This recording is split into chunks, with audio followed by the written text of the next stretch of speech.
Good afternoon, everyone, and welcome to day 3 of Congressman Hank Johnson's 4-part grant workshop series, A Week of Hope, which stands for Helping Other People Elevate. If this is your first time joining us, I'm Renaldine LaFletch, Legislative Assistant for Congressman Hank Johnson. If you've been with us for days 1 and 2, welcome back. We're so glad to have you continue this journey with us. This week workshop series was designed to equip nonprofits, faith-based organizations, and community groups with the tools and resources and knowledge they need to access and manage funding opportunities. Today's session is titled Alternative Funding, Resilient and Innovative Funding, where we'll explore creative ways organizations can diversify and strengthen their funding strategies. Now it is my great honor to introduce the representative whose vision and dedication made this week possible. Please join me in welcoming Congressman Hank Johnson. Thank you, Renaldine, and good afternoon, everyone. I'm Congressman Hank Johnson, proudly representing Georgia's 4th Congressional District, and it's a pleasure to welcome you to day 3 of my annual Congressional Grant Workshop Series, part of our ongoing Week of Hope. Today's session focuses on a topic that's becoming increasingly important: how our communities can continue to thrive when federal grant funding is uncertain, limited, or outright stalled. We've seen this administration pull funding, freeze programs, and get tied up in the courts, all while local needs keep rising.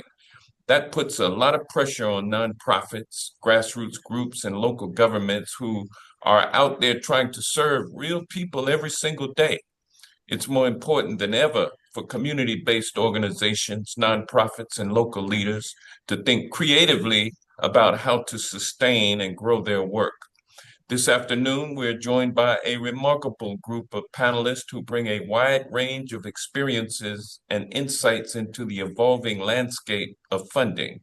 Their work stands as proof that mission-driven innovation is alive and well across Georgia and the nation.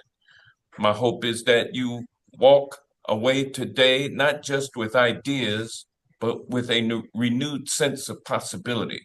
Thank you to our incredible panelists, and thank you to all of you who continue doing the work, even when it's hard, even when the money is tight, and especially when our communities are counting on it most. With that, let's get started. Thank you, Congressman. Let's move into our speaking program for today. Our first speaker is Margaret Adams. She is the Vice President of Major Gifts and Multi-Year Campaigns at United Way of Greater Atlanta. She leads a $300 million fundraising initiative to advance equity and social programs across the region. With over 25 years in nonprofit, healthcare, and academic philanthropy, she has successfully led multi-year fundraising campaigns totaling more than $200 million. She's also a proud mother and grandmother whose passion for justice inspires her work every day. Please welcome Margaret Adams. Thank you so much. So excited to be here today and to present a little bit about resilient fundraising and how we can think about diversification of income streams as we move into the headwinds that we know we are all facing together. And I think they decided, put us all in a basket and said, who's the most optimistic person we can pull out that will say, hey, we're all going to get through this together. And I can surely say it's me, because I've been working for 36 years, but raising money in headwinds for 25 years. And the one thing I will say about some of the headwinds we're facing right now is that we absolutely have been here before in different ways, and we will be here again.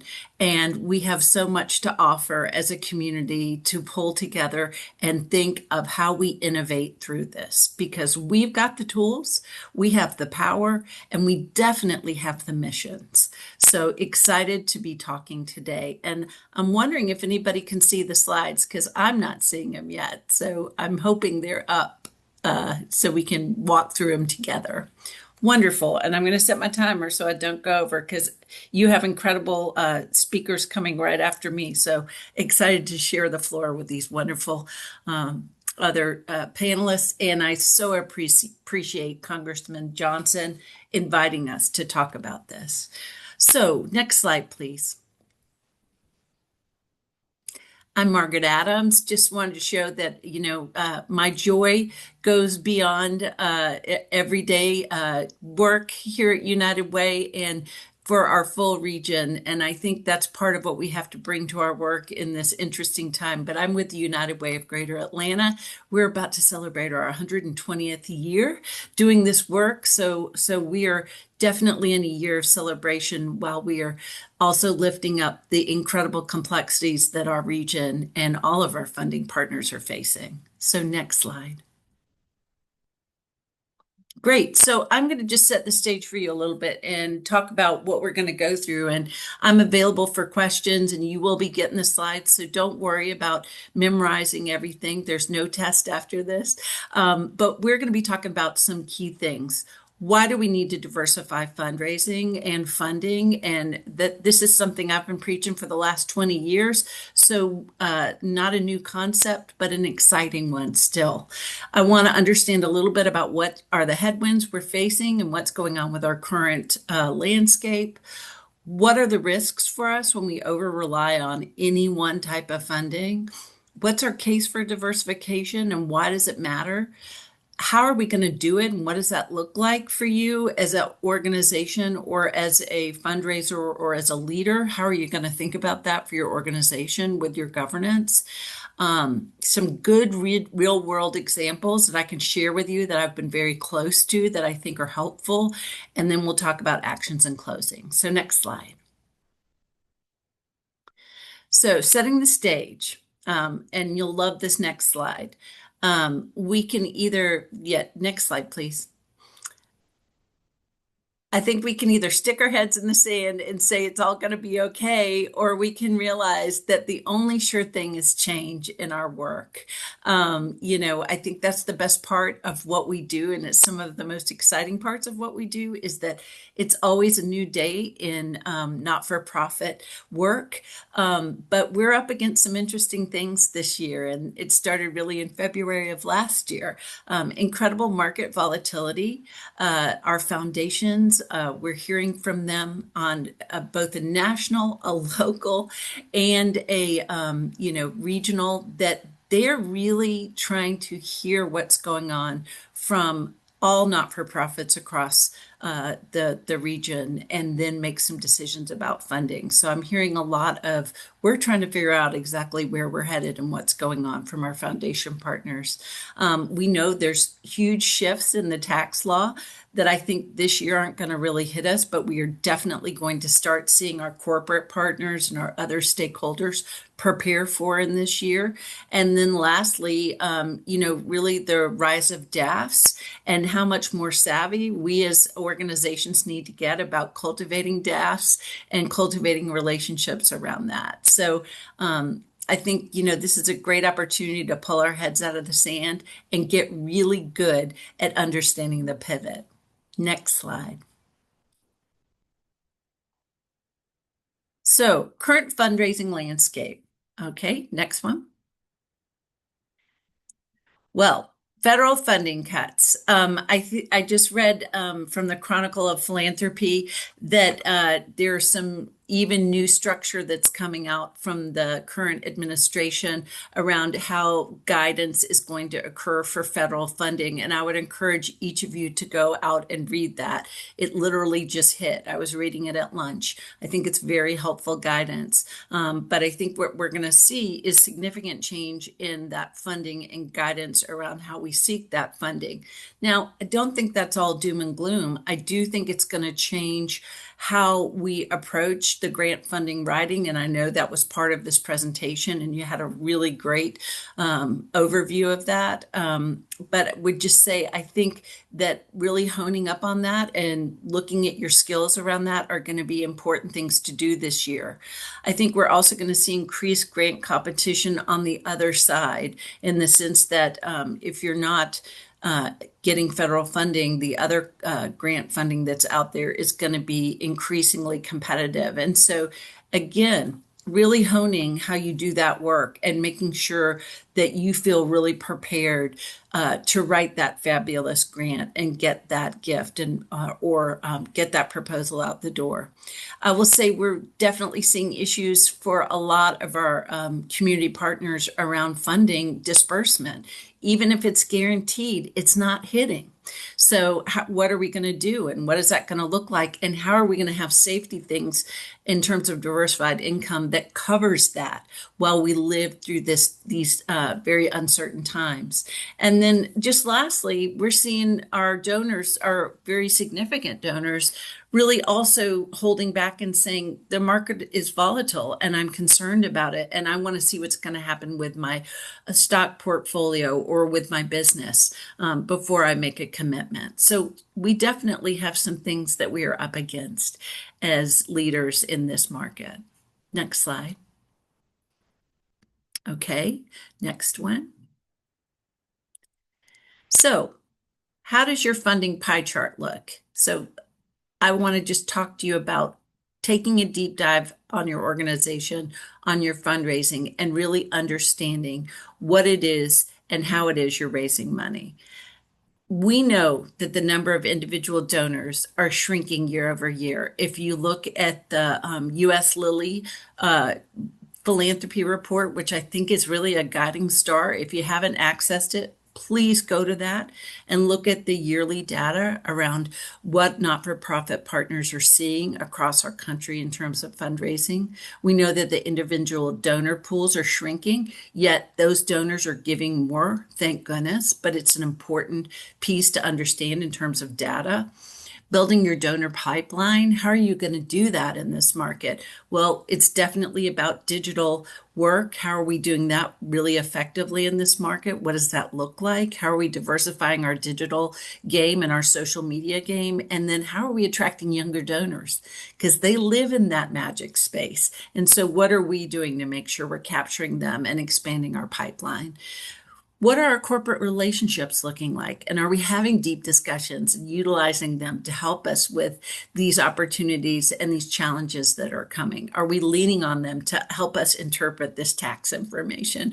Are we working with them around sponsorships and other key things that really can lift our organization? For our family foundations, how close are we to them? Are we treating them like individuals that they are? Are we cultivating, courting, and stewarding them in a way that really has them engaged? And are we providing experiential opportunities for them to become close to the mission so that they really see it, feel it, and want to fund it? We know that federal funding is going to be a little bit in the air this year. So what are we doing about state funding and our work there? What are we understanding about how state funding is being impacted? And then even local funding. There's so many partnerships that are out there that sometimes we don't know about. So maybe those are areas we need to turn and look. And then sold services, entrepreneurial revenue. And I'm going to ask us to go like 3 slides up so that I can get us to some of our real life.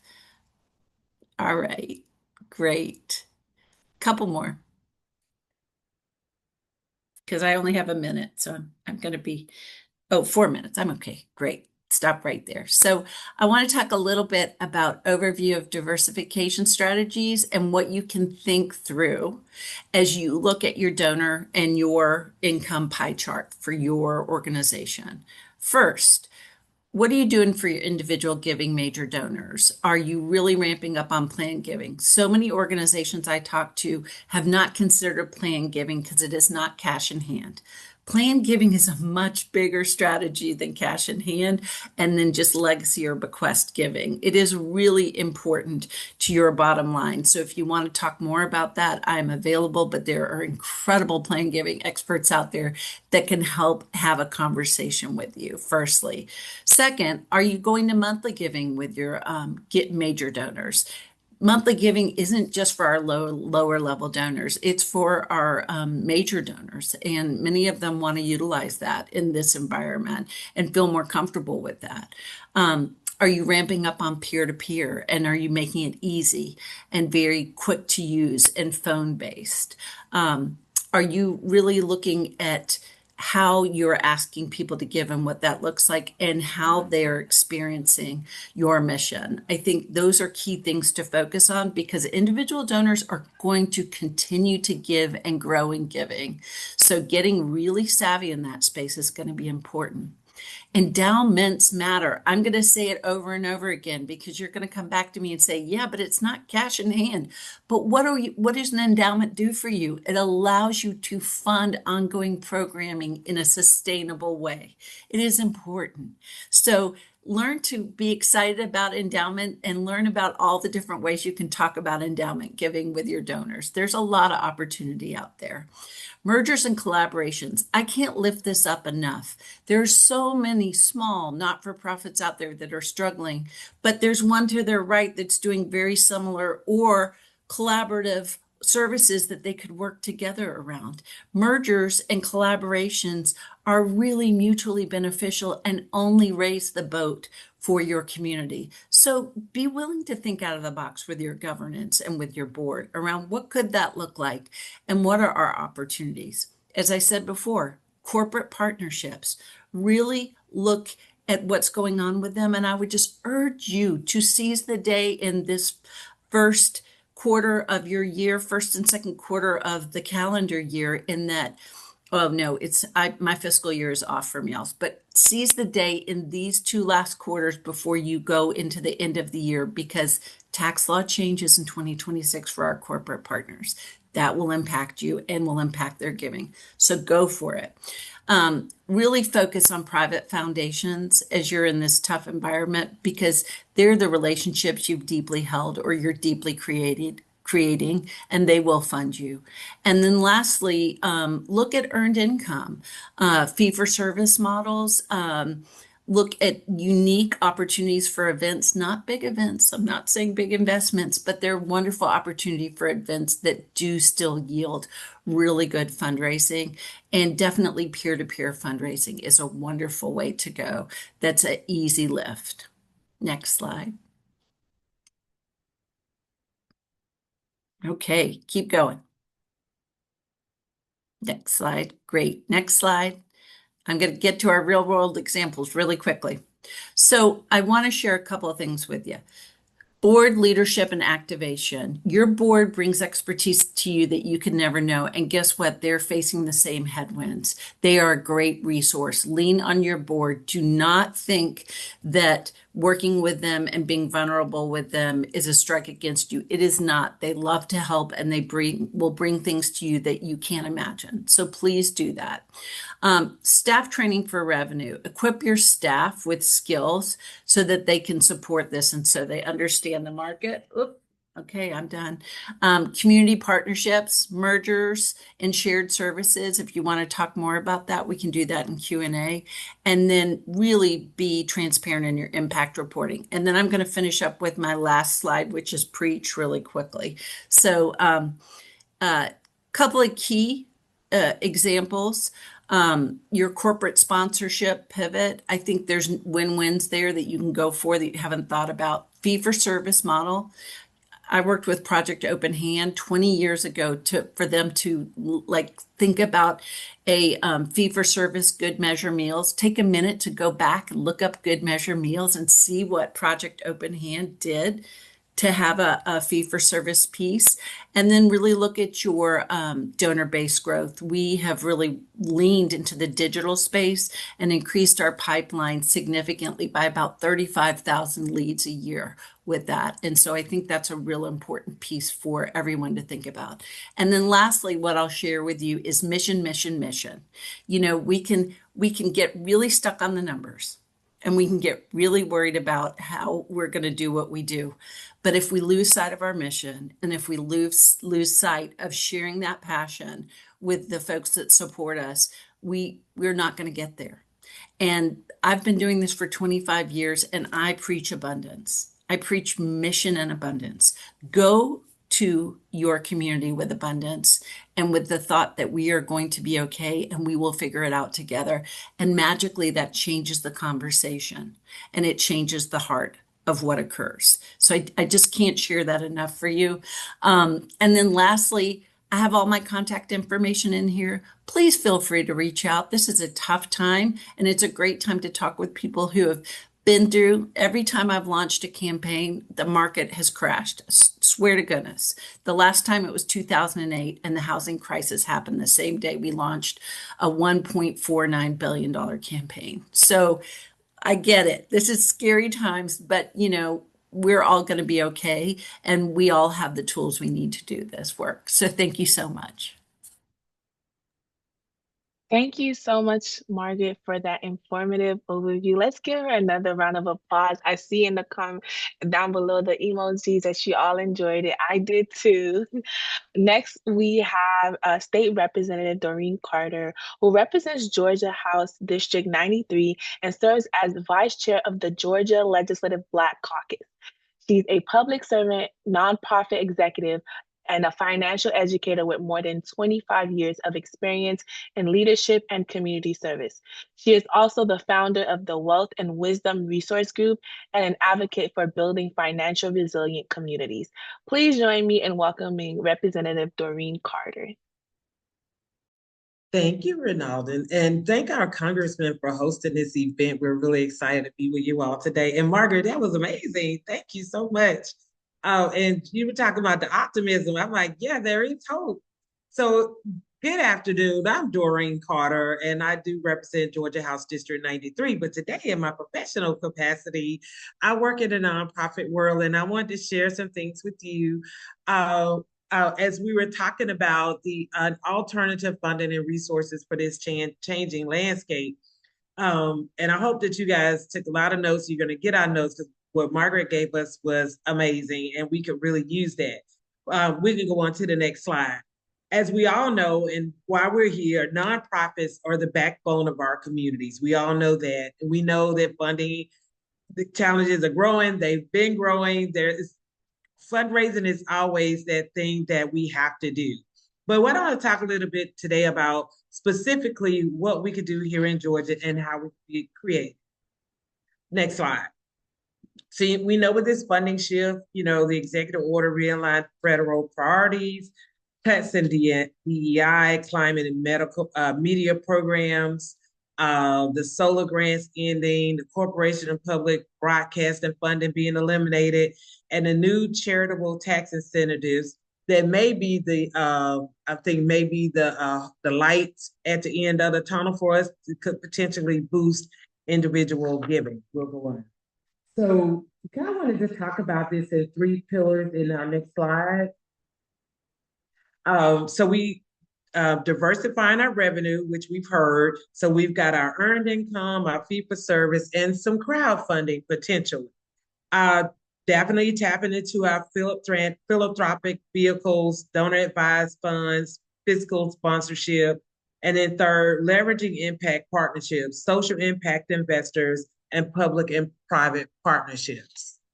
Next slide.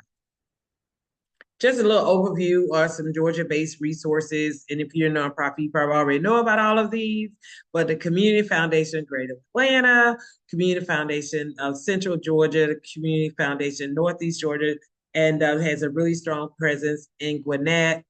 We have corporate funders and then our state platforms. As you see, I'll talk a little bit about Gwinnett and DeKalb because the congressman represents DeKalb and Gwinnett. Although Rockdale, I did not forget about you. So any nonprofit that is here with us can absolutely access what we're talking about. So in this next, local partnership opportunities. One of the things I think is really important is relationships and building collaborative opportunities. So we know that at the county level, our counties and some of our cities have the ability to do some grant funding and ventures that can help do what they need to do in the community. You could potentially be able to participate in that. Our Chamber of Commerce sponsorships and networking opportunity to meet new people. And of course, our universities, right? We have some of the best universities around the nation. Next slide. So for me, I'm an accountant by profession. I'm the financial person in the background. So I'm always going to talk about what are these practical things we could do. And I know that you had a session yesterday, I believe, that talked about making sure your books and your financials and all of those things are in order, but some practical steps in getting us to some alternatives for funding. So first and foremost, I know you probably have already done this, is mapping out your current funding sources, identifies discrepancies. So where are your current funding sources? Where are some areas that maybe you can find some places in your budget where you haven't really sought those funds? Connecting with the Georgia Center for Nonprofits, they're a great resource. If you aren't already doing it, looking into some local foundation and you're looking in your mix. Do you have these local foundations already in your mix? If not, think about applying for one or two. And we know because of this climate that we're in, we've got to sometimes change our story. We're still providing the services, but the story, how we tell our stories, may have to change. And as you are looking at these different foundations, you see that they fund what you do, but you have to just tell it a little different. The next one, and I love this, and we're going to talk a little bit more about this one later, is a 30 to 90-day micro campaign to engage local donors. And then, of course, as we heard earlier, building those corporate relationships, but looking at those corporations within your zip code. So we know that we always go to the top 10, but there are some local businesses in your community that maybe you haven't tapped in. So take a little time to find those. Next slide. So started kind of as an assignment. So I wanted to take something, and I thought, okay, how can we make this practical to do something maybe we can, maybe something we aren't really doing. Maybe there are some local people, some people in your communities that maybe that we haven't tapped into, that maybe we can do this. So pick a goal. You could choose whatever it is. In this example, we said we're going to raise $5,000. As you know, we just had students just went back to school. So maybe we'll do 2,000 backpacks. And because I live in Lithonia, I thought I'd use us as an example. So we want to give these backpacks away, but your budget is tight. But how do we maybe tap into some of our neighbors, some of our local businesses to help us raise some money to be able to get these backpacks and give them away? Or another thing you may want to look at, what is a short timeline where you can create something, maybe a small project that you want to look at that maybe you spend the next 30 to 90 days creating the opportunity for that. Using these social media platforms, Facebook fundraiser, Give Butter, GoFundMe charities, there are various things, because a lot of us are on social media, but I don't know if we're really maxing it out the way we could to be able to help close some of these gaps that we potentially have in our budget. Crafting a compelling story with visuals.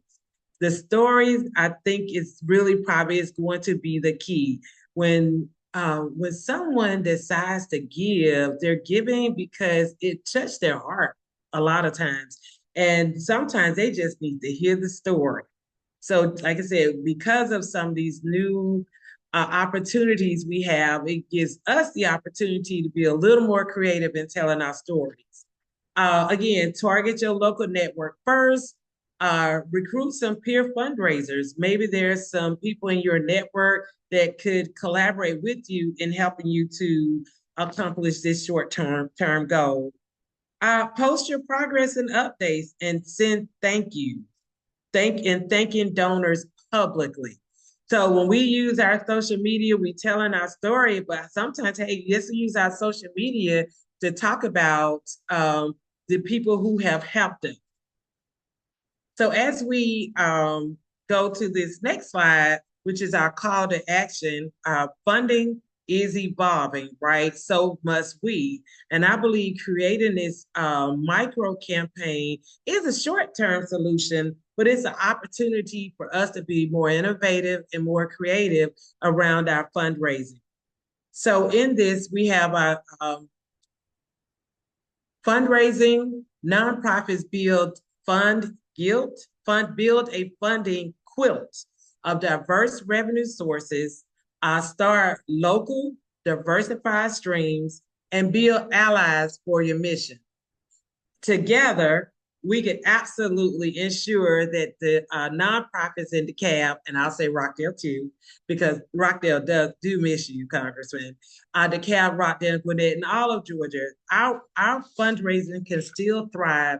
We have to do it a little different, be a little more creative, and then talk to some of the people that maybe we wouldn't normally talk to. So I look forward to at the end, if you have any questions. But I think I want to join in with Margaret and say that we are champions of hope. We know that we are going to get through this. We'll do it a little different. It may bring us a little closer and give us some more opportunities that we didn't know that was right there in front of us. So thank you for this opportunity to talk with you for a little. Thank you so much, Representative. Let's give her some clapping emojis. That was so informative. Now we'll hear from Ms. Brittany Kohler. She is the Legislative Director of Transportation and Infrastructure for the National League of Cities. She leads federal advocacy efforts for more than 19,000 cities, towns, and villages nationwide. With over a decade of experience in infrastructure policy and investment, she has worked with Congress, the administration, and national task forces to advance solutions that strengthen local communities. Let's welcome Brittany Kohler. Thanks so much. It's so great to be here with you all. And I really want to thank the representative for continuing to convene these conversations and to make sure that we're supporting our communities and our nonprofits across the country. I'm from Savannah, Georgia, and grew up working for a nonprofit as well as the city, and now working with the National League of Cities. It's always a pleasure to share what we're seeing at our point of view, but also what we're hearing back from a lot of cities across the country. And we thought it might be useful to give you a little bit of information about how local governments spend their budgets. What are they focused on? What are some of the areas where you might be able to leverage that interest? How they're partnering and innovating, including with federal grants. And we'll go a little deep on my specialty area, which is infrastructure, which has some opportunities still within this space, and I think very relevant to a lot of folks on the ground. So we'll dive in and head to the next slide here. So for cities, you can look at how communities spend on average, and this is a great tool from the Government Finance Officers Association, which kind of gives you a breakout of where we're looking to spend funding. You can see here that transportation and utilities are huge portions of our budgets. When you are impacting basic services for families and businesses, this is where a lot of local governments are spending their funding. And then public safety is a huge area that we continue to want to invest in and really lean into. And public safety can operate under a variety of areas, but we're very much always considering how these things pull together, including the housing and community development portions. So you're going to see a tremendous need in the housing space that crosses over the infrastructure space for communities across the country. So feel free to explore this. You can break it out by city size. You can really look at it from a variety of places. But we think that understanding how budgets are working and what they're prioritizing can help you create a better narrative at the nonprofit level when you're approaching them, especially understanding where they might have budget and where they might not. So we'll keep going here. So as we look at city financial stressors across the country, every year we put out what we call the City Fiscal Conditions Report. This is one of the most comprehensive views of how cities are seeing their finances change, what are concerns that they're seeing, and what are they really looking towards in the next few years.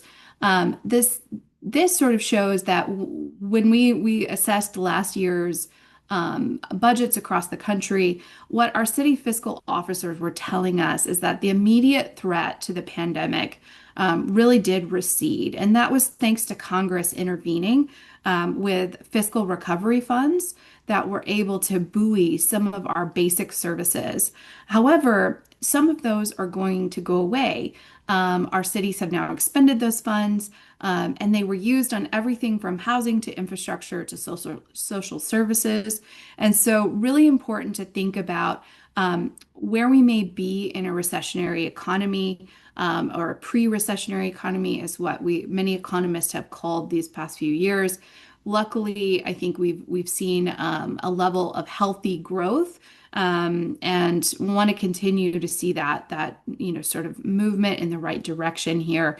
And of course, paying attention always to how reserves are being refilled, so that when we get into the next situation, the next crisis, whether that's a climate issue, like we're seeing in Minnesota right now with flooding, that cities are able to keep up their basic services and respond to those crises.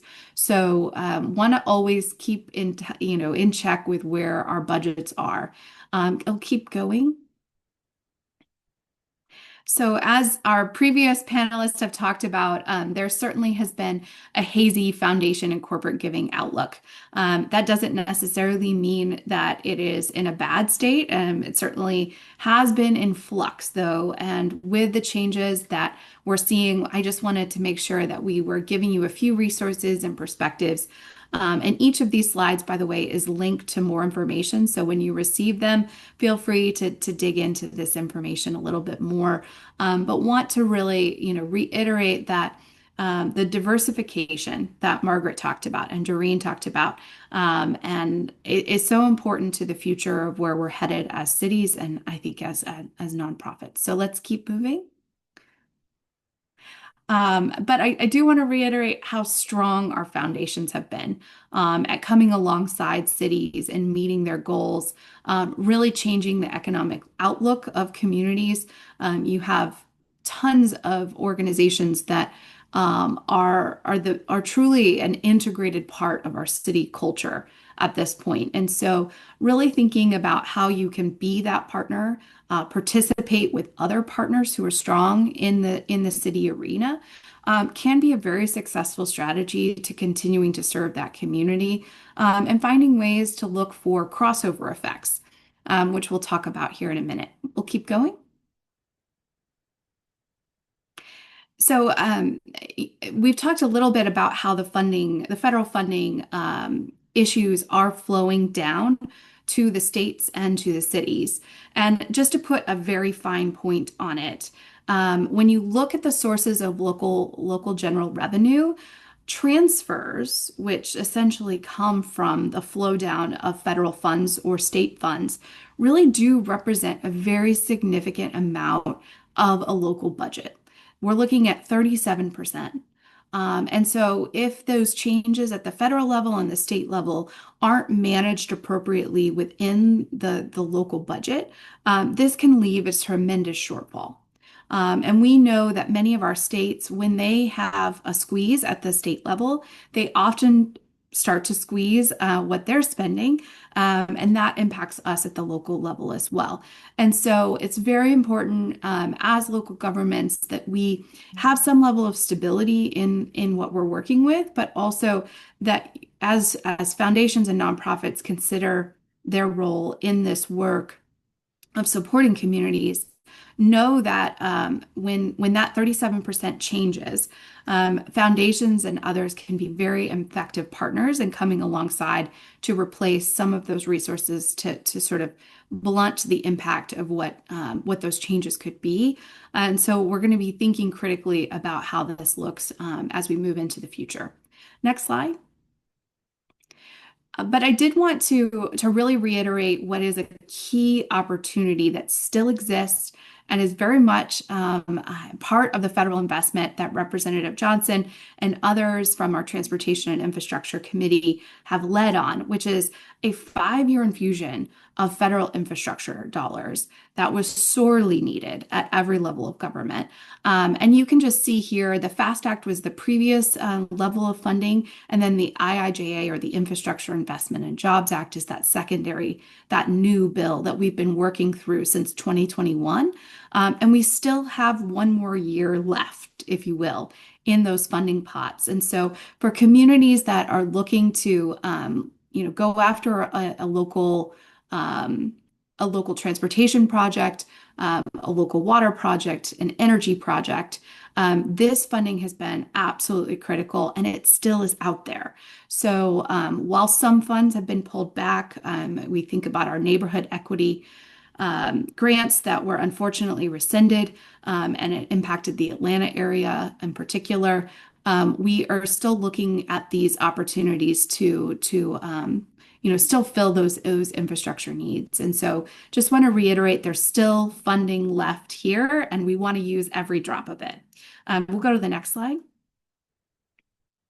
So some of the key infrastructure programs, I've just listed them here as a resource to you all, but I'll note that the Safe Streets and Roads for All program has been a tremendous interplay between our nonprofit partners focused on safety, health, and community impacts, with our transportation partners who are interested in making our roads as effective and useful and economically productive as possible. And that program in particular, we're looking for more applications every time we come back around. And so I want to really reiterate the value of that program. We'll keep going. I just wanted to make sure that you also understood that federal funding doesn't always make it down to the local level. When we did a recent analysis with the Brookings Institution, only 14% of funds that were given to states actually came back to local governments when it came to transportation. So of all the funding that they receive from the federal government, not much actually makes it down to the local level. And so that makes grants and foundations who are supporting cities going after grants that much more important. And that's why the grants that are available, we want to use them all up, because ultimately we may not see this opportunity in the future unless we continue those grant programs in our next federal transportation bill, which is hopefully coming at this fall. But we'll keep going to the next slide. We also, as part of our overall effort to really support communities of all sizes, and to ensure that everyone had an equitable shot at getting the funds that were made available by Congress on infrastructure, we worked with our foundation partners and some of our other intergovernmental partners to stand up the local infrastructure hub. And we'll go to the next slide here. We have two types of free trainings that are available to both our cities and their teams.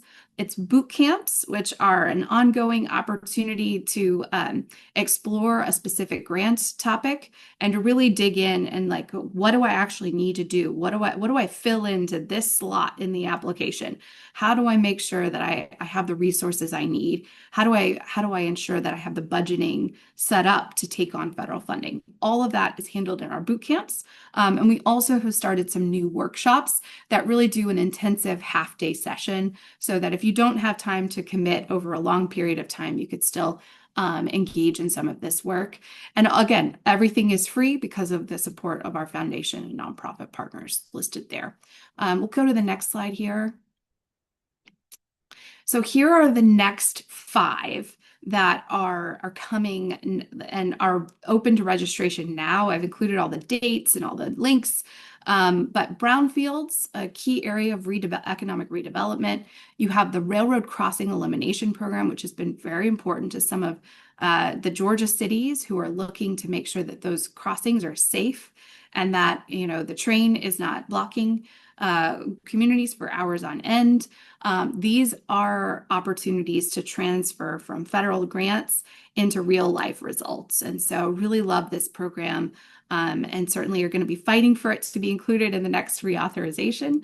The Inflation Reduction Act had an elective pay opportunity.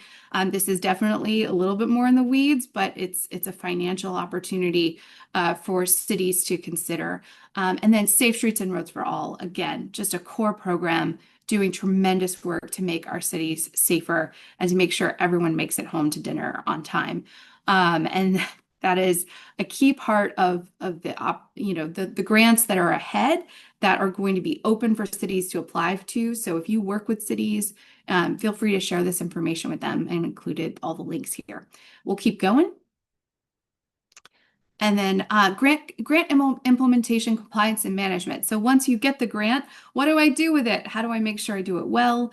We wanted to cover this and make sure that cities had support in this area. And this is an upcoming workshop and certainly another opportunity to engage.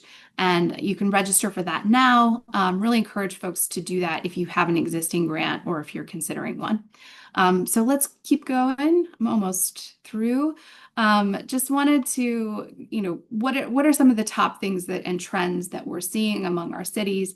Some of them our other partners have mentioned, so I'll roll through them quickly. But we certainly are seeing a braiding of funds, which could be multiple levels of federal government funds. It also could be foundation partners. When we do this, there is great opportunity to amplify and structure grants and funding into really productive channels. However, one of the things that we always flag for folks is that they need to be absolutely aligned in their goals and outcomes, because otherwise we're often having many minds about what's going on and what does success look like. So making sure that everyone's aligned in their goals makes braiding of funding using multiple forms very, very useful. Some that I think are really interesting, and we're seeing a really good connection between housing and water infrastructure grants, transportation and healthcare, as well as disaster.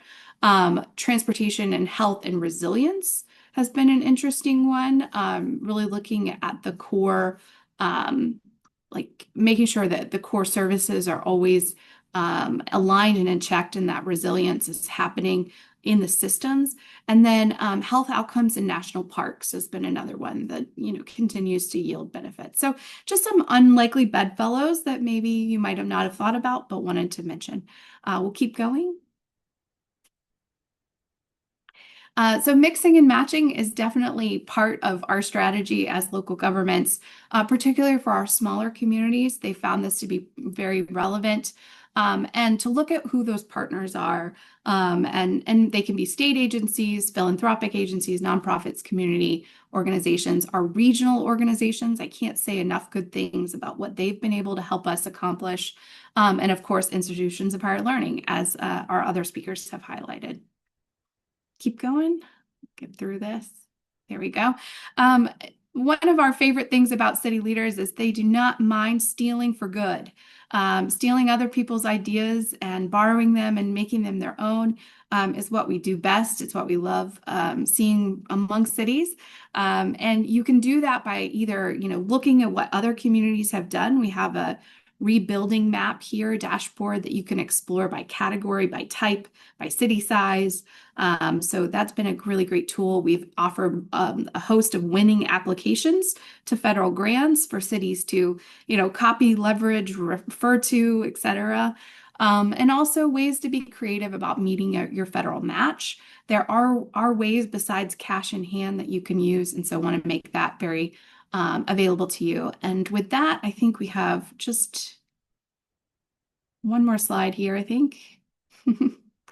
And coming back to storytelling and what's possible here, we really want to make sure that even if you have limited resources, you can have a big story. And I think Doreen mentioned this completely, and this is an opportunity to really move the needle with your outreach. So we'll do one more slide, I think, and then we'll close it out. So just some other federal grant opportunities. They're listed on the next slide here, but wanted you all to have some access to those. Some of these are constantly changing, but they're all available on their federal websites. And so really want to encourage folks to apply and keep attuned into what's coming in the grant space, especially on infrastructure. And with that, I think that's all I had for you all. But wanted to say thank you for the opportunity and certainly welcome questions. Thank you so much, Brittany, for that deep dive into what's happening nationally. That was really great. I see a lot of emojis clapping it up. So thank you so much. To close our panel presentation, we have Will Sellers, the Executive Director of Wholesome Way, Georgia, a statewide nonprofit dedicated to making fresh, healthy, locally grown food affordable and accessible to all Georgians. Since 2019, he's led the organization growth through partnerships with more than 100 markets, retailers, and healthcare providers, serving both rural and urban communities. Please welcome Mr. Will Sellers. Good afternoon, everyone. I'm so proud to be on this panel, Congressman. Thank you for convening us to share this knowledge, and also a big thank you to your outstanding staff. Now, listen, I know y'all are ready for questions, so I'm going to reinforce some of the points that my colleagues made today, and you all light that question box up because you've got an amazing panel representing several different segments of this work. Next slide, please. So a little about us. What we do is we use the old food stamp program, now called the SNAP program, to essentially double SNAP dollars or food stamp dollars at our network of 45 farmers markets, 19 farm stands, 5 mobile markets, and 5 brick and mortar retailers all across the state of Georgia. So through our community partners, we're in every major city. We're in secondary cities like Albany and Brunswick. And we're even in small towns like Moultrie and Ringo. So our perspective on Georgia, our perspective on food access and food deserts and food insecurity is really, really unique. And we've been doing this work for 16 years here in the state of Georgia. So I'm going to hit these slides hard and fast so you all can ask us a ton of questions, but I will integrate several of the comments that my fellow panelists made. Next slide, please. So this is a snapshot of the small independent farmers that we serve. So we serve our neighbors using the old food stamp program, which is now called the SNAP program, Supplemental Nutrition Assistance Program. But then we also are an economic driver for our small independent farmers at communities across Georgia. We are working to make fresh, healthy, locally grown fruits and vegetables accessible and affordable for all Georgians. Next slide, please. So this came up. I'm going to go back to my notes because I promised to integrate a lot of the comments. Our funding chart. Thank you, Margaret. This is an example of our revenue. And this goes also to something that was said earlier, and this goes back to Representative Carter, mapping our current funding sources. So we are heavily dependent upon government funding here at Wholesome Wave, Georgia, with our funder of choice being the USDA. So last year in 2024, 44% of our revenue came from a restricted public grant, public money. Only 11% of revenue for us came from individual donors. That's been talked a lot about by Margaret and then also Representative Carter. So I have a short case study to show you all how we're using that digital aspect, that social media aspect, and then these amazing supercomputers all of us have in our pockets, these phones as well, and how we plan to actually grow revenue. For us, our big growth story is going to be individual donors. You can see on the expense side, we were a little high on expenses, but that's to be expected for an organization of our size. We probably do about $2 million a year in expenses. We had a slight timing issue, which caused us to go in the red for the year, but we do have a good story to tell going forward. I do want to point this out because this has been raised by Representative Carter and also Margaret. That darker orange, those restricted private grants, I'm going to talk a bit about that because we're really fortunate. Wholesome Wave Georgia has been around since 2009. So we have some legacy private foundation funders, not necessarily household names, but folks that have been with us a long time.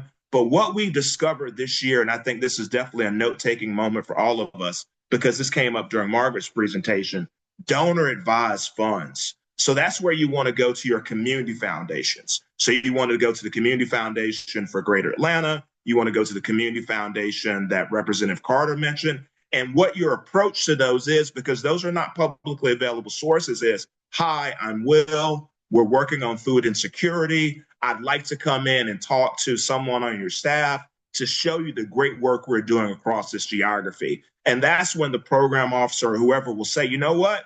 We've got someone who might be perfect for you. Let me set up a coffee. And that's a great way to access those donor advised funds because those websites do not exist. It's an individual who's done very well and they prefer to give their money quietly.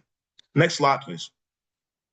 So a lot of talk about corporate, a lot of talk about private foundations. So private foundations, priority alignment is key. So really understanding, what does this foundation care a lot about? What are their, quote, priority areas? What are their impact areas? Because we in America are really unique in this. We are unique in the world. We have, as a per capita basis, a high number of private foundations incentivized by our tax code. But a lot of those foundations don't have a website. It's usually an individual you may run into at your local Kroger, Publix, or Walmart, and they have a family foundation which they make decisions around the end of the year. So when you access a private foundation, when you find out who that individual is, you want to invest highly. Brittany said this, high resolution photos, because you want to be able to tell the story on the back end. I know everyone on this call is great storytellers, great communicators, but you want to have an image, something that moves the heart, to Margaret's point. And then also demonstrate outcomes and make the program officer's job easy. This is really important. Don't make your program officer, and that's the person at the foundation, usually on the larger side, who's responsible for reviewing grants, accepting grant reports, and following up with grantees in their portfolio. Make their job really easy. And this is a pro tip or a hack. Meet with them outside of the reporting period. Don't just meet with them when your report is due, which you all, like everyone else, slap together the night before it's due and do your best job to proofread it and then send it 1 minute before it's due. You want to reach out with an update and say, hey, Margaret, I'd like to share with you something we're really excited about. Do you have 5 minutes for a conversation for a quick update? And if you can do 4 of those during the course of the year, you raise to the top of the list. You become an organization of choice in this very difficult funding environment. Let's talk about corporate. So here, priority alignment is key. Investment is high on both foundations and corporate giving because you have to stay aligned, you have to stay in touch. And then also, you want to demonstrate outcomes. And Margaret talked about this a bit. You also want to create those brand engagement opportunities. Where are opportunities to engage closely with the brand? If you can show big corporate, medium corporate, or to Representative Carter's point, community-based business who doesn't have as many layers, hey, we're doing an event. We want to showcase your brand, bring some of your teammates out so they can see our community of service. You rise to the top of the list.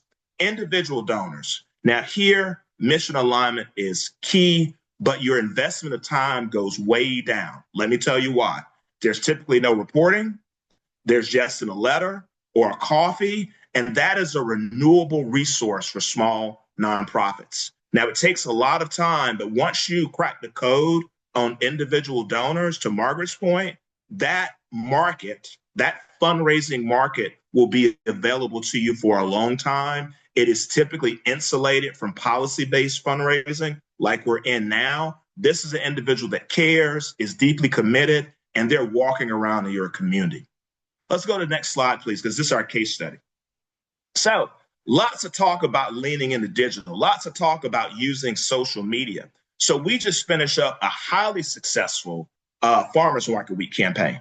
Now that number shows you the amount raised once we submit it to Congressman Johnson's office. However, we've raised over $12,000. And these top fundraisers that you all see in the bottom right of the screen, those are all Wholesome Wave Georgia teammates. And note-taking moment for everyone on this virtual meeting, many of them raised that money through text messages. So again, these supercomputers that all of us have with us are amazing fundraising tools. Now, true to goodness story, Jessica, who's listed as a number 3 fundraiser on our leaderboard, she sent a text message to a friend of hers expecting a $50 donation. I hope you all are sitting down because when I tell you this, your mouth is going to drop. She received a $5,000 commitment and we just got the check last week. It was from one of those donor advised funds. She had no idea that her friend and her husband had a fund at the Community Foundation for Greater Atlanta. So once we saw that, we said, hot dog, we've really uncovered something. So this is a platform called One Cause. One Cause enables you to do this peer-to-peer fundraising that Margaret talked about and that Representative Carter mentioned. And teammates use text messages, phone calls, social media posts on their different channels to really help us go over our goal. By the time we launched the campaign, everyone, we met our goal of 3,000. So we raised it to another 3. And then once the $5,000 check came in, we raised 4x, 4 times of our goal. So this whole notion of engaging individual donors is not just lip service. It has a tactical outcome. It is elegantly executed through text. It is elegantly executed through text. And many of these donations range from $25 all the way up to $5,000. There's also been a lot of talk around monthly donors. We have had some success here, and our range for our monthly donors is $5.45 per month to $250. So there's a lot of diversity there, right? But what we've also learned with our monthly donors is that when times get tough right now, they typically have gone in and increased their donations, contributed to campaigns, but also brought their friends into our community as well. So how do we do that? How do you do that, Will? If you notice that big, beautiful, smiling face with the glasses, that's Abigail. And so having photos that really pop, having photos that really engage your community, that we found is part of our secret sauce. Next slide. I'm going to wrap up because I know y'all want to ask questions. Okay. Another piece on social media. Representative Carter talked about this. So we're running a very, very small campaign right now on the Meta channels, Instagram and Facebook. And what we found is that our ads cost per view is super duper duper low, right? So we're at a little over $1.60 on ad number 2, highlighting our food as medicine work, and ad number 1, little over $2. But look at the reach and the views of those 2 ads. So for less than $80, we've reached thousands of citizens. And so this for us is really exciting. And again, going back to our revenue pie, mapping to our sources, stealing for good, also to Brittany's point, we are watching other leaders in the space to figure out how they do this work so that we can learn from their expertise and then redeploy it in our space as well. So we're really excited about campaigns. We'll be doing campaigns for the rest of the year, but this is the strategic point that I want to emphasize for y'all. We are not asking for money with ads. We're raising awareness. So our theory is that just like all funnel-based selling, once we can raise enough awareness over the course of several weeks, when we get into the fourth quarter, which is our busy season, that's when we make our year. October, November, December, that's when the open cart will come up and we'll have that nice, beautiful button that says donate now. Next slide. Hey, contact information is right there. That's my cell. Please feel free to text or call me, email as well. Super proud to be here and honored that you all thought of Wholesome Wave Georgia. So with that, that concludes my presentation. Thank you so much, Will, for that deep dive. Please give him some clapping emojis. That was really good.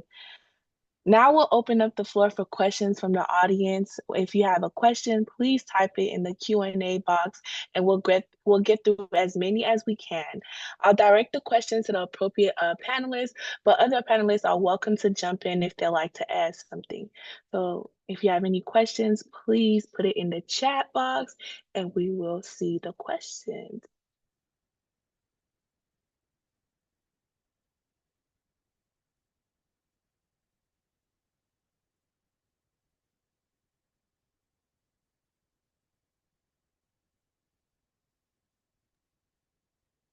One of the questions is there a list of the farmer stands that you have at Wholesome Wave? And I'm sure you can send those because we all want to go there. Absolutely. We're happy to send that to the congressman's team and they can push it out. They're easily accessible on our website, but very much excited. Okay. Someone asked for the contact for Margaret. All contacts and resources that were shared today will be distributed. So have no fear. Okay. So one of the questions that I see here says, how do you plan your board meetings and ensure that you have the right skill sets to help accomplish company goals and effective board members? Who would like to answer that? I will repeat the question. How do you plan your board meetings and ensuring that you have the right skill sets to help accomplish company goals and effective board members? Sorry. I think Will could also answer this, but I'll dive in really quickly. I think that having a working board is really important to the health and wellness of any not-for-profit organization. And it starts with a lot of what Will touched on was, and also Doreen, really focusing on folks who match your mission in terms of their skill set and what they bring to the table. And so if you want to expand and have more corporate partners and corporate relationships, I think that's a great build on your board. If you need certain specific expertise, like around city planning or types of grants that are in a different space, I think those are great board members. And I think it's always very helpful to have those key community leaders that really bring a holistic perspective to your board around what's going on in your region or city, and that are kind of those senior statespeople that bring that broad vision. And of course, folks who represent the communities that you're serving, because those are the voices we need to meet. I agree with everything Margaret said. I would say in planning board meetings, we found that having board meetings every 2 months is ideal. And we limit our board meetings to 1 hour unless there's an issue that causes us to go beyond an hour. We typically structure our board meetings based on the needs of our board. So we hold our board meetings during the business day. We do not like to meet on the weekends as an organization. So really dialing in, again, priority alignment. Who are my board members? What do they care about? How can I, as executive director, kind of best serve their needs? But also, I think this is a big learning for me, really condensing the amount of text that I'm sharing for board meetings and limiting my emails to board members to 200 words, because all of us scan, very few of us have time to read. And right now, board members only want to hear what are the top 3 to 5 issues that we're going to discuss at this meeting. Our attention spans are really low, and just having those guardrails has impacted our board meetings and made them more impactful. Thank you so much. And the next question, anybody else want to jump in? Okay. So the next question says, what should faith-based organization understand about partnering with government organization or secular groups? I'm going to read the question again. What should a faith-based organization understand about partnering with government organizations or secular groups? So I'll take a first take on that one, and if others want to join in, feel free. But I'll use an example from my own professional life. So I worked up for a group called Step Up Savannah, which was a business-led poverty initiative that was trying to really come around holistically and help families come out of poverty. And we had several faith-based organizations that jumped into that work wholeheartedly, and that was an extension of their work. United Way was a big partner in that. And there were a lot of organizations who sort of came around this issue that folks understood as a big opportunity for the community. So look for the opportunity and what is it that you're trying to change, or be a part of the change in that community, and lean into that and take your rightful role as a community stakeholder in guiding that work. I think it's always useful to think about our religious partners in the context of any partner. They offer perspective and community and an opportunity in so many ways.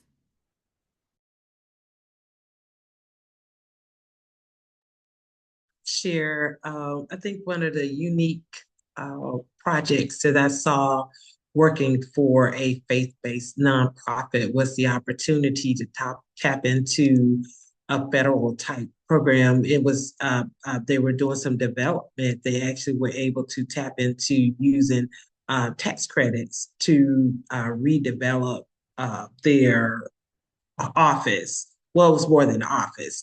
And they didn't have to violate their faith to be able to do that. But one of the things that they did have to do was create a separate entity.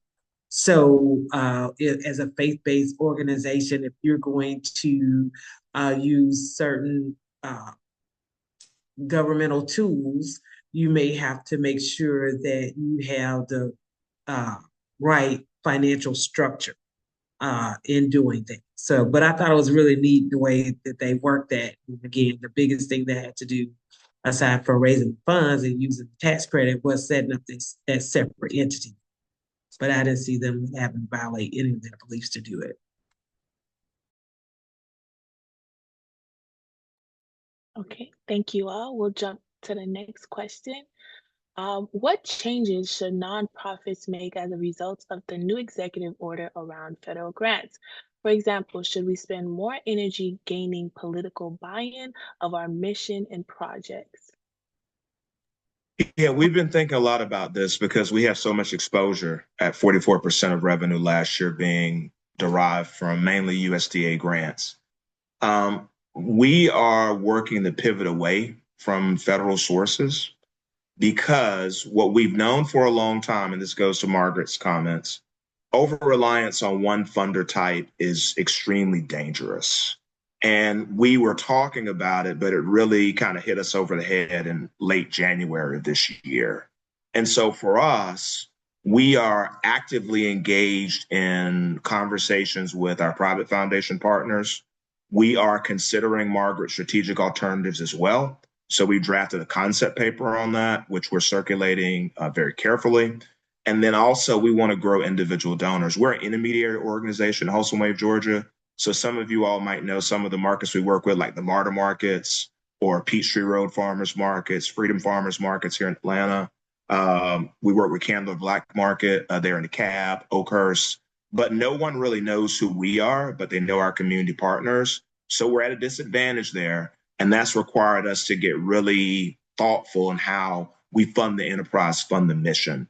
We believe this year we'll be at another $2 million threshold in terms of meeting need, but we do not feel going forward that it is wise to rely so heavily on federal funding. Anyone else want to jump in?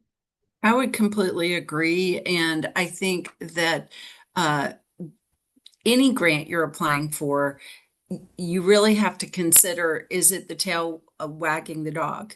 And so in reading federal grants, if they're highly structured in a way that doesn't meet your mission, I don't think you bend your mission to the federal grant. I think what you do is make different decisions about how you're going to get funded.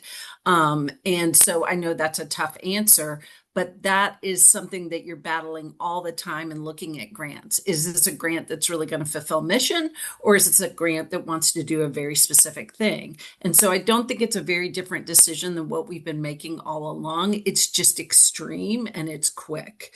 And so I think for any kind of work you're doing around grant funding, you just have to really decide, is this something, and is this juice worth the squeeze? In other words, is this really right for our mission? And is this going to be something that we can sustain as an organization? And I think I'll just add that local governments are really invested in making sure that we're using all the available resources. And so we're not necessarily running away from federal grants as a source. And it's more to Will's point of diversification, and also really making sure that it fits the need, as Margaret said. And so balancing those factors doesn't mean that you shouldn't go for federal grants. It means that you should be aware of what your makeup looks like and how to leverage that. So just to put a fine point on it, federal grants still represent a very significant opportunity. Thank you all so much. The next question says, what is the best way to approach partnership? How much detail is appropriate to share, and at what point if you're calling cold? I'm gonna repeat it. What is the best way to approach partnership? How much detail is appropriate to share, and at what point if you're calling cold?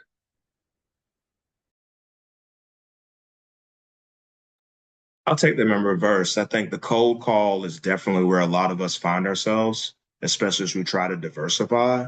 So Google's your friend. And if you can find a point of contact, Googling that person, Googling the organization, we are really focused on what are the priorities of the funder or the strategic partner, and then figuring out how do we align with their priorities. Once we know that, then it's easier. It's never easy, but it's easier to send that email. And this is another hack. Only ask for a 15-minute conversation. No one has above 30 minutes for a relationship that's not already in place. So ask for a maximum of 15 minutes. I usually use 5 to 15 minutes just to see if there's a fit there, because if there's a fit, we can have another conversation later. And I learned this a long time ago from someone who's raised a lot of money. Conversations are what you seek, not funding. So everything is around conversations. As to partnerships, that's the long dance. What are your resources? What are my resources? What can we contribute? Where are we limited? Where are you strong and where are we strong? And then also, who else do we need around the table to really advance the conversation? That requires a lot of coordination, a lot of program management. I failed by not following up. And in those first couple of conversations, you want your follow-up to be excellent and timely. I would just concur that if you want money, ask for advice.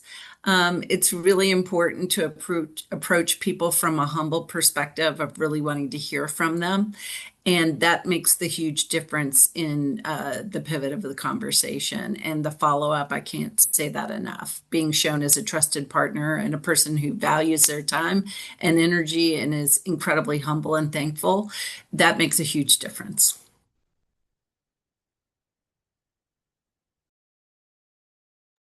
Anyone else want to jump in? The only thing I thought about is how important relationships are and how you cultivate those relationships. And going back to whether it's in a networking event or an opportunity for you to attend an event, you meet someone, again, the short conversations, the follow up. But as you build those relationships, that is going to be key. Thank you so much. And this question, it was Margaret answered it in the chat here, but I'm just going to ask it out loud to see if anybody else have anything to weigh in. It says, can you each speak to the rigorous requirement around meeting the compliance and audit from receiving federal grants? I will repeat the question. Can you each speak to the rigorous requirements around meeting the compliance and audit from receiving federal grants? Yeah, I'll go first again on that one. It's really difficult for grassroots nonprofits to comply. And that's not only for federal grants, it's also for state grants and sometimes some local government grants. Most of your grants of significant size, let's say over $50,000 in the public sector, are going to have a robust reporting requirement that's going to require you to have clean accounting. How did you spend the money? Something Representative Carter knows a lot about. They may also have an evaluation requirement as well. You know, show me the outcomes. We love stories, Will, but how many people did you serve? How many of pounds? You know, give us some metrics. We know you're a heart guy, but where are the metrics? And then I think the next piece with any public sector grant is going to be ensuring that you have the people or you can quickly acquire the people to service the grant. That for us has been where we've got ahead of our skis at times, and it's just been really difficult to meet compliance. So I think, knowing a lot about the grant before you apply, I think someone said that in the first session, does it make sense for you to apply? Margaret says, is juice worth the squeeze? But then also Can you handle the compliance burden? And for some of us, that may require an audit, and audits are expensive. So do you really want to go down that path? I don't think it's a hard no, but it's definitely something that requires a great deal of thought.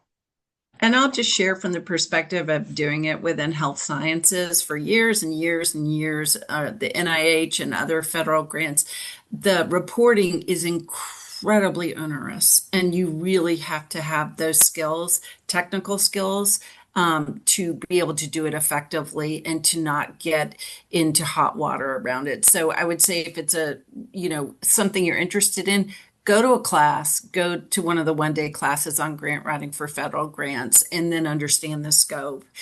And then you can make easy decisions from that. But if you don't, you can't know what you don't know. So go in and get that information, and then you can make good decisions. I want to tack on really quickly if I could. So Representative Carter mentioned the Georgia Center for Nonprofits. Those classes are excellent. They're really affordable. And there's a lot of great content that you can get in a short amount of time. They're mostly virtual now, so it makes it really easy. Margaret mentioned the great work that the Lilly School does out of the University of Indiana or Indiana University. They offer classes here in Atlanta as well. So that's another way for you to build your capacity. And it's great networking, great way to steal for good, as Brittany said. So I highly recommend the Georgia Center for Nonprofits and also the Lilly School of Philanthropy.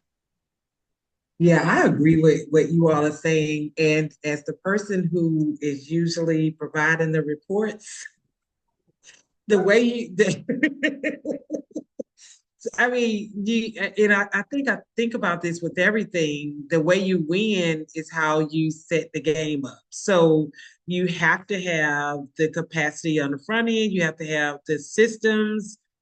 And this may be a thought around collaboration. You may be the person with the big heart and ideas, and someone else that may have the technical skills. But once you decide to ask for funding from whoever you're asking it from, right? There's no substitute for excellent record keeping. And you fix that on the front end.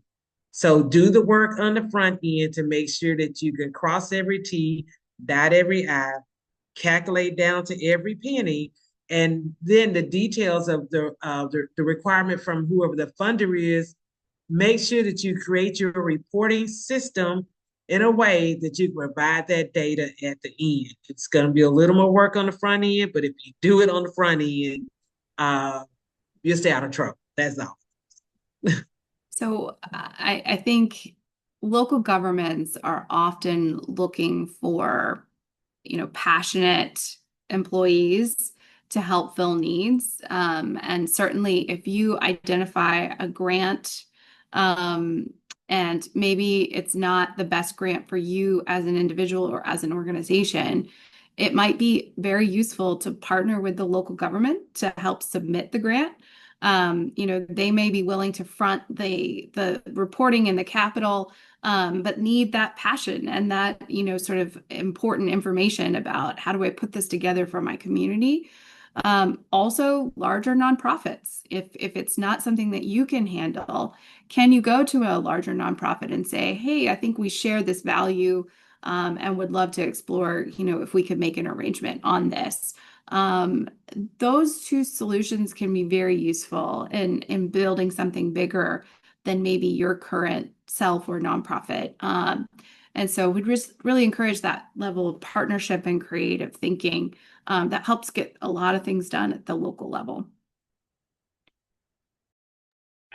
And this is going to be maybe our last question. It says, can a new nonprofit based in Georgia apply for funding from out of state to be used in Georgia? I'm going to repeat the question. Can a new nonprofit based in Georgia apply for funding from out of state to be used here in Georgia? It Yes. depends on, yeah. Depends on what you're applying for. So if it's a they'll have the parameters on who can apply and what states and what regions are, open to apply. And, typically most private foundations want you to have been in operation for 2 years, and have a board, and have some fiduciary governance before you apply, but not all. And so it's just important to understand what the expectations are of the grantor.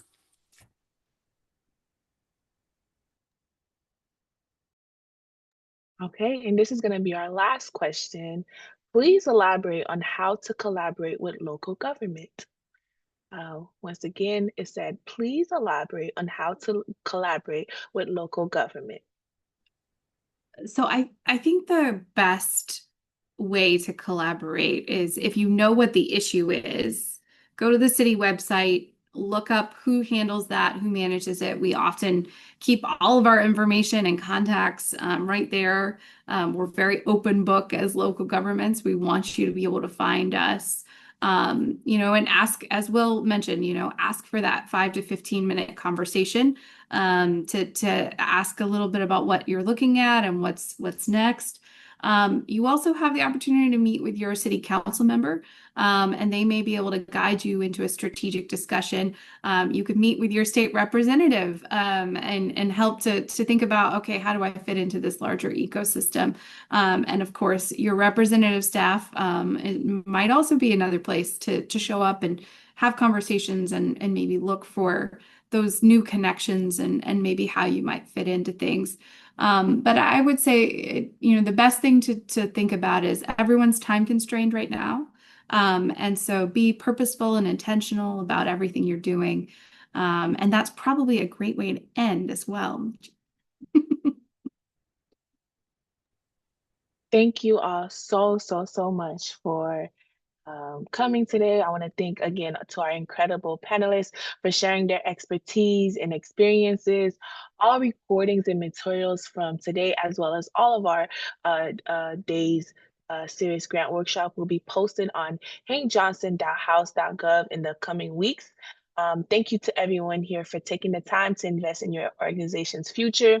The ideas, strategies, and connections you gained today hopefully can help straighten your work long after this workshop ends. I encourage you to keep the momentum going, follow up with one another, share resources, and keep the conversation alive in the community. Every step you take towards securing and sustaining funding is a step toward a stronger and more resilient Georgia. Before we wrap up, I want to remind you that tomorrow is day 4 of our Week of Hope. We'll be focusing on understanding the community project funding process with my Legislative Director, Antoine Monage, and Amber Harris from the Women's Resource Center to End Domestic Violence. This will be an invaluable session for anyone looking to bring federal dollars directly into their community through this important funding mechanism. I hope I see you all there. I thank you again for your commitment, your creativity, and your service to the people who need it the most. Together, we can make sure hope isn't just a word, it's a reality. Let's keep moving forward. Thank you all so much.